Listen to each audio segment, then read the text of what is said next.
Have you ever read a Bible story that left you haunted? Not because of what was said, but because of what wasn't. There's a moment in the life of Jesus that's unlike any other. It's short, mysterious, and strangely silent. A woman is dragged into the temple courts, humiliated and accused. The crowd wants blood. The law demands death. And they think they've cornered Jesus. This woman was caught in adultery, they say. The law says she should be stoned. But what do you say? But Jesus doesn't answer. He doesn't argue. He doesn't raise his voice. He doesn't even look them in the eye. Instead, he kneels down and he writes in the dust. It's one of the most cryptic scenes in all of Scripture because the Bible never tells us what he wrote. The Gospel of John records the moment but leaves the writing blank. For nearly 2,000 years, theologians, scholars, and believers have asked the same question. What did Jesus write in the sand? Was it a Bible verse? Was it their sins? Was it their names? Or was it something so sacred, so divine, it could only be written in dust? Some ancient sources tried to guess. Others stayed silent. But what if one tradition never lost the answer? What if, tucked away in the highlands of East Africa, there exists a manuscript written in an ancient tongue, preserved for centuries in stone monasteries and mountaintop churches, that finally reveals what Jesus wrote in the dust? And what if those words weren't judgment, but something far more powerful? You're about to see that manuscript. You're about to hear the forgotten witness. But first, pause for just a moment. If you're still with me, stay until the end, because in just a few minutes, you'll hear the exact words Jesus wrote, not in scrolls, not in stone, but in dust. Comment below, what do you believe Jesus wrote? Like if you feel the mystery. Subscribe if you believe truth can still be found in unexpected places. Because sometimes the greatest message ever written wasn't recorded in ink. It was whispered into dust. Let's begin with something simple, a question most people never think to ask. If this moment, this mysterious scene of Jesus writing in the dust, was so important, why didn't the Gospel of John tell us what he wrote? John was there. He was a direct witness. He followed Jesus closer than almost anyone. And yet, in this one haunting scene, John gives us nothing but silence. He stooped down and wrote on the ground with his finger, and that's it. No details, no explanation, just dust and mystery. Now, for nearly 2,000 years, this has puzzled scholars and believers alike. But the mystery goes even deeper than you might think. Because in some of the oldest and most respected Greek manuscripts of the New Testament, like the Codex Sinaiticus and the Codex Vaticanus, this story doesn't even appear at all. That's right. John chapter 7, verse 53 through chapter 8, verse 11, the entire story of the woman caught in adultery is completely missing from those manuscripts. Gone. Erased. As if someone didn't want it there. So what happened?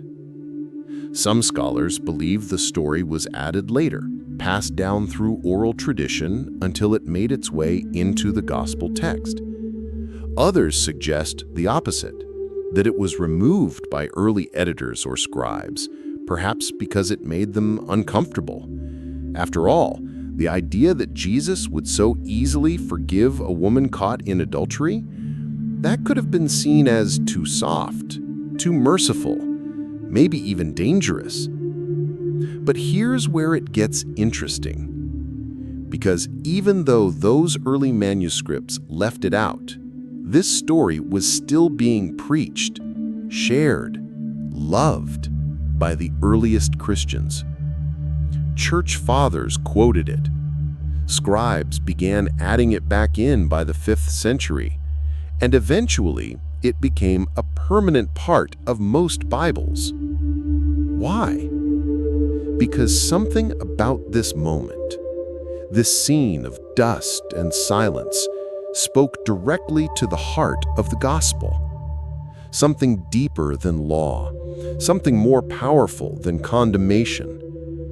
It's almost as if the story itself refused to be forgotten, as if it wanted to survive, even without its words. But what if the words were never truly lost? What if they were simply waiting in a place the West had long ignored? Because far beyond the reach of Rome, in a land where the gospel came not from conquest, but from encounter, a different tradition kept something alive. A manuscript, a memory, a message written in dust, but never erased. And that's where we go next. So if John didn't tell us what Jesus wrote, maybe someone else tried to. Because while the official gospel account is silent, the early church wasn't. In the centuries after Jesus walked the earth, his followers began asking the same question we're asking now.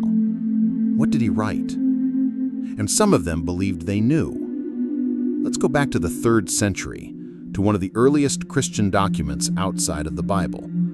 It's called the Didascalia Apostolorum, a kind of manual for bishops and believers, written around the year 230. Buried in that ancient text is a line that has stunned readers for generations. It says that when Jesus stooped down to write in the dust, he was writing the sins of the accusers. Not preaching, not quoting scripture, but quietly exposing the hidden shame of every man holding a stone. He who sees the hearts and who is himself God wrote upon the ground the sins of each one of them, and they went away ashamed. Just imagine it. You're standing there, stone in hand, rage in your eyes, confident that you are right, until you see your own secret laid bare in the dirt at your feet. A bribe, a lie, an affair you thought no one knew. And Jesus says nothing. He just writes. And suddenly, you can't stand anymore. You drop the stone, and you walk away. But that's not the only clue. About 100 years later, a brilliant scholar named Jerome, the man who translated the Bible into Latin and gave us the Vulgate, shared a different insight. He pointed to the Old Testament, specifically Jeremiah 17:13. O Lord, the hope of Israel, all who forsake you shall be put to shame. Those who turn away from you shall be written in the earth. Jerome believed Jesus was fulfilling this prophecy right there in the temple courts. The accusers had turned away from God in their hearts. They used the law like a weapon. They weren't interested in justice. They were looking for blood. So Jesus did what only he could do. He wrote their names in the dust, just as Jeremiah said. And in Jewish tradition, to have your name written in dust was no small thing. It meant judgment. It meant rejection. Your name wasn't recorded in heaven, it was blowing away in the wind. That alone would be enough to send a man running. And yet there's more. A 4th century theologian named Didymus the Blind, living in Alexandria, spoke of a lost gospel known as the Gospel of the Hebrews. This gospel isn't in the Bible today, but back then it was respected in some early Christian circles. Didymus wrote that in that version of the story, Jesus speaks gently to the woman and says, "Have the elders condemned you, my daughter? Not, you sinner, not, you deserve this, but my daughter." It wasn't just a moment of forgiveness, it was a reversal of power. A woman shamed, now called daughter, and the elders, proud, righteous, silenced by dust. All of these early writings, from bishops to theologians to translators, they all tried to fill in what John left blank, and they all point to the same conclusion. Jesus wasn't just bending down to stall for time. He was doing something deliberate, personal, prophetic. He was revealing hearts without speaking a word. But if those early Christians could see that much, what did they miss? Because none of them gave a full quote. None of them recorded every word. They only hinted. Which brings us to a tradition that didn't just hint, but preserved. A witness that wasn't Roman, wasn't Greek, wasn't Western, but African. Because in Ethiopia, the dust still speaks. Let's slow down for a moment and take a closer look at the scene. A woman has just been dragged into the temple courts. She's terrified, exposed, alone. The crowd surrounds her like wolves. Religious leaders stand tall with stones in hand, quoting scripture like it's a weapon. This woman was caught in the act of adultery, they say, and the law of Moses says she must be stoned. And they were right. According to Leviticus 20 verse 10, if a man commits adultery with another man's wife, both the adulterer and the adulteress are to be put to death. But did you catch that? Both. So here's the question. Where was the man? If she was caught in the act, then someone else was there. Why wasn't he on trial too? Why wasn't he being dragged through the dirt? Was he protected? Was he one of them? Or was the whole thing a setup? Because this wasn't just about justice. This was about control. They weren't trying to uphold the law. They were trying to trap Jesus. If he said, "Stone her," he'd be violating Roman law, because under Roman rule, the Jews weren't allowed to carry out executions.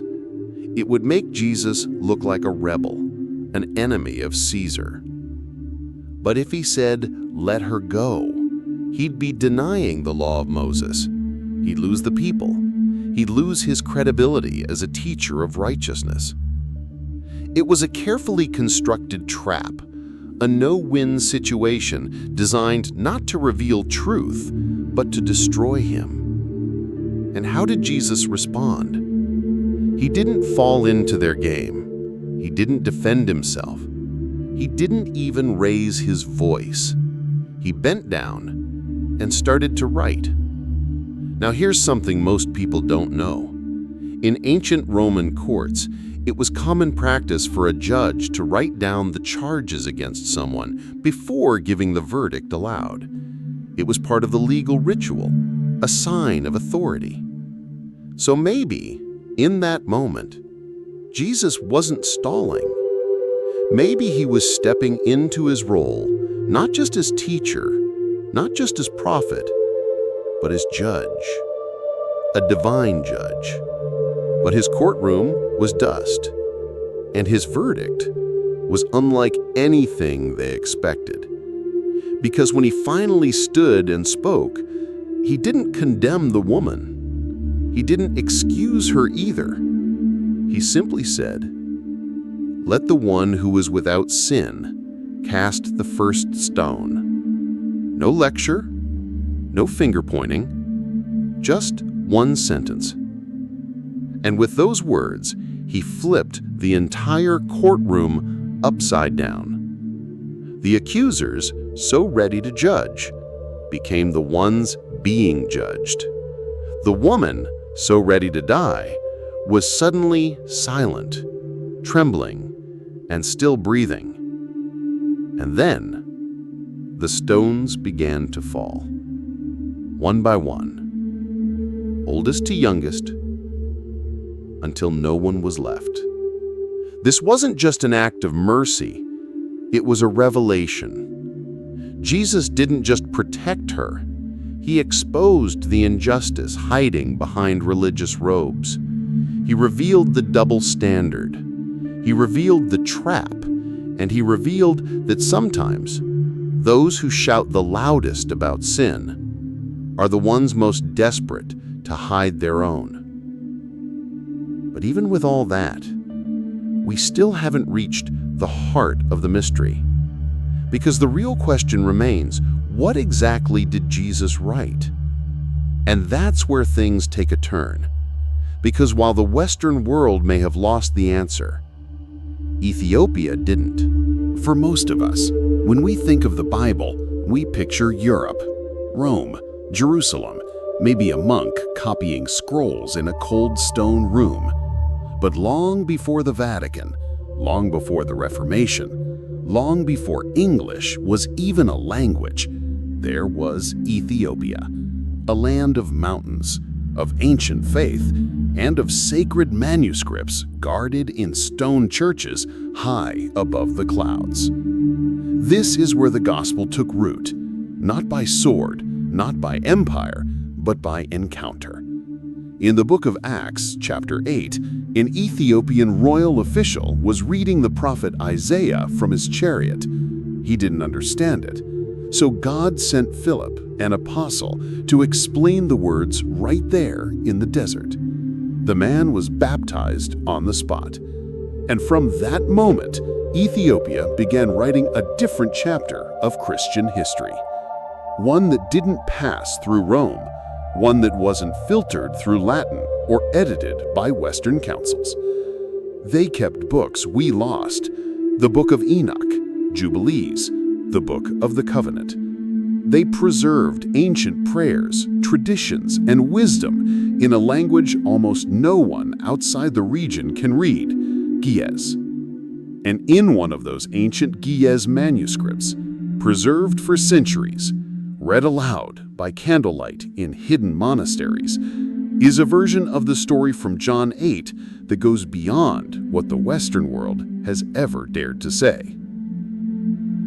According to this Ethiopian account, Jesus didn't just write once, he wrote twice, just like in the Gospel of John. But this time, we're told what he wrote.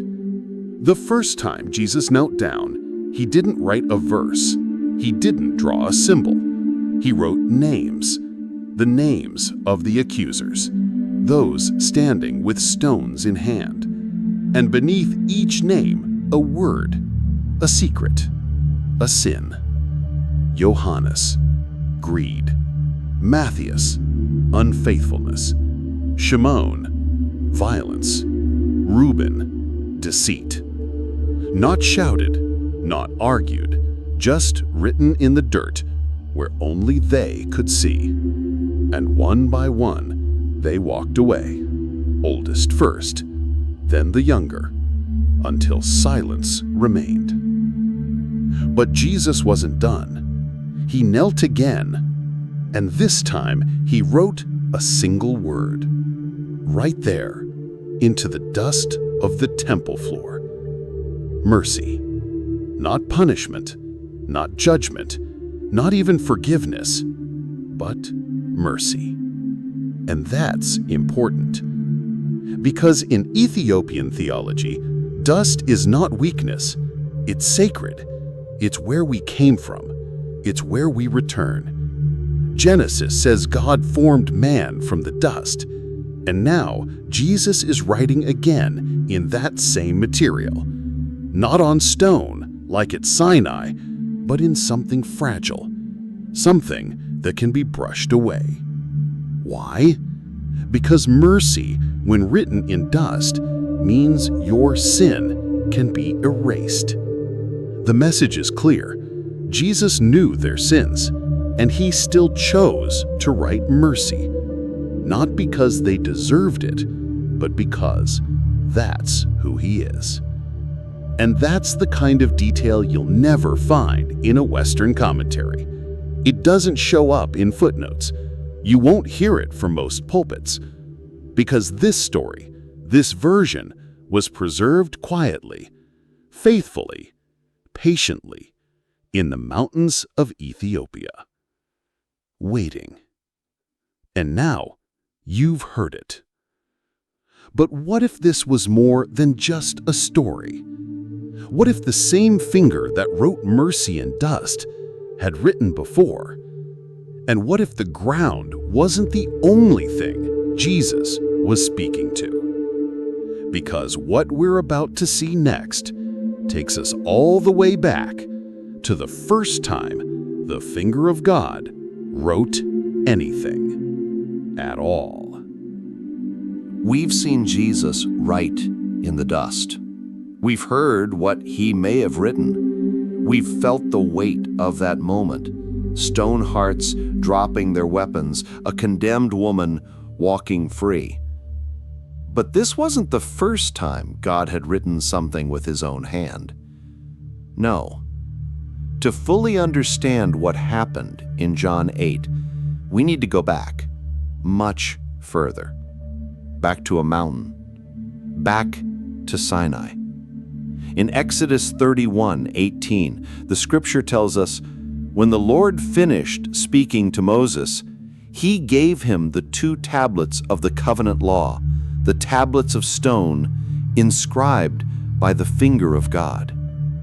That phrase, the finger of God, appears only a handful of times in the Bible, and every time something powerful is happening.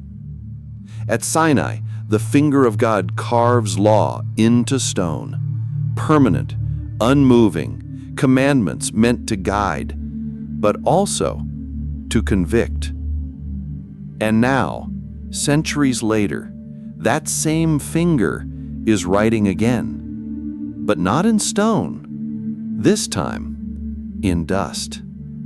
This isn't an accident, it's a shift, a holy echo. At Sinai, the law was given. At the temple, mercy was revealed.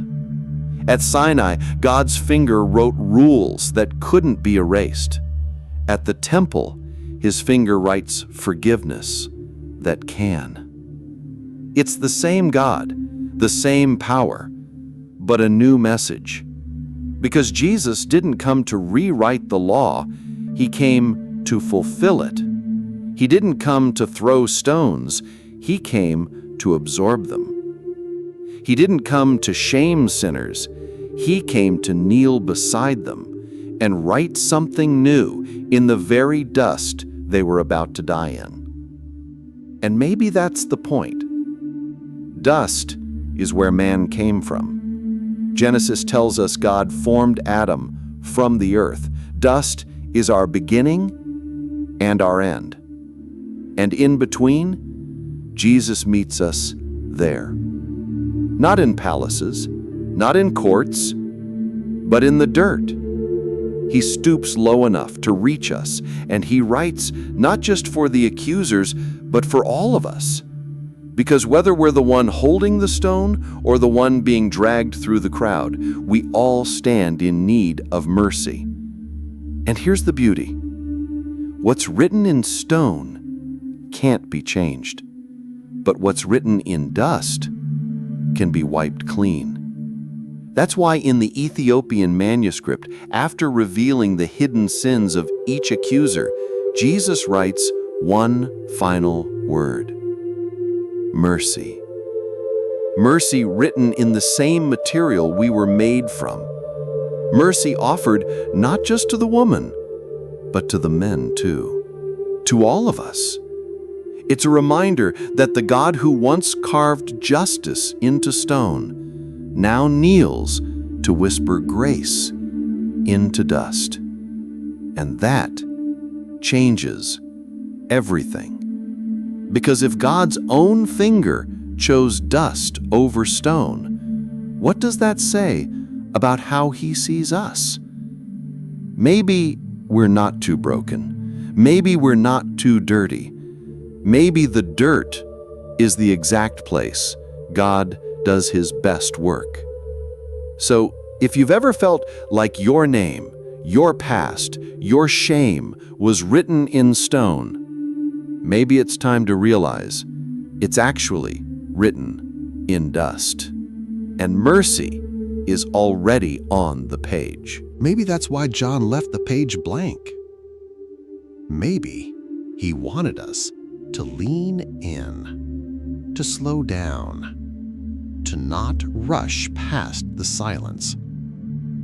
Because sometimes the silence says more than words ever could.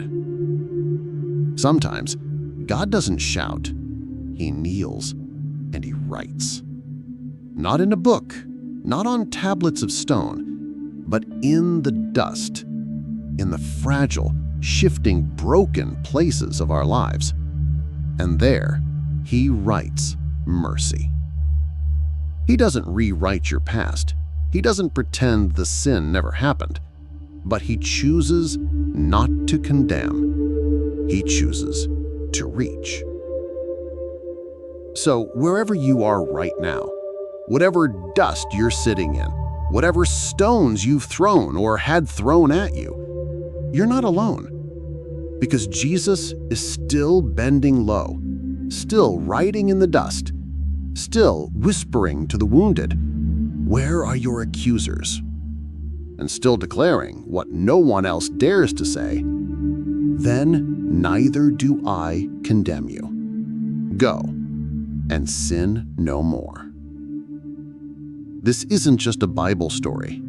It's a mirror. It's an invitation. And maybe it's not ancient history. Maybe it's your story. If this moved something in you today, comment below, "I choose mercy." Give this video a like if you believe grace still matters. And subscribe, because there are still stories hidden in history, waiting to be found, waiting to be told, waiting to speak. Until next time, stay curious, stay humble, and never forget, the finger that once carved the law in stone now writes mercy in dust.